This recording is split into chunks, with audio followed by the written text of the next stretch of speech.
Chris Jones has done a really good job.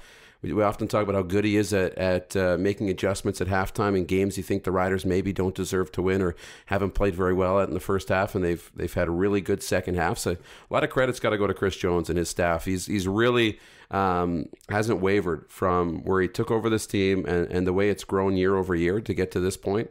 It's been pretty exciting to watch. And he hasn't wavered despite the objections of some. He's faced criticism from me, from others. From everybody, and not unfairly a lot of the time, but you look at the ultimate results and what he has done, a home playoff game in year 3, still the prospect of finishing first in the West Division, which I don't think a lot of people were anticipating after the 31-0 loss at Winnipeg, especially.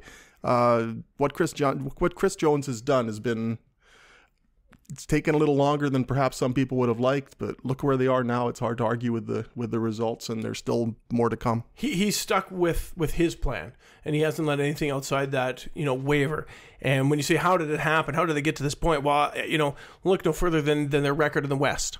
7-3 versus the West. They didn't lose a series to any of the teams. They tied with Edmonton, and they won the series against Winnipeg, BC, and Calgary. I mean, that is massive, and that comes a long ways from when Chris Jones took over a couple of years ago. It seems they couldn't get a victory against the West. And so how did that happen? The depth, and especially the depth on defense.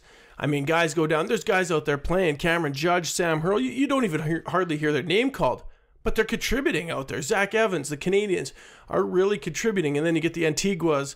A Guavin goes down. Doesn't matter. Charleston Hughes is suspended for a game.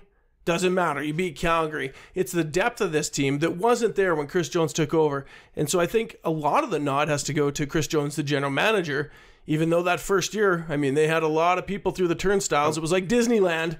But now you take a look at it, and now it seems to be paying off. And the roster moves aren't as big. They're in. There's a few guys out.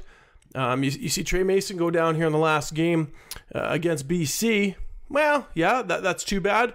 Marcus Thigpen's waiting in the wings. He's built the depth up, and I think that is the biggest key as to how they got to where they are with 12-6. I was going to say that. I remember when they had 100 players come in and out of this team, and everyone said it's too much. And that was just after practice. Yeah, exactly. The only guy around was Evan Fornwald that didn't get a call back. I think that was a few years ahead. But it was just insane, and everyone crazy. thought, what is he doing? But he was just setting the foundation for the next couple of seasons, and now we're seeing the results.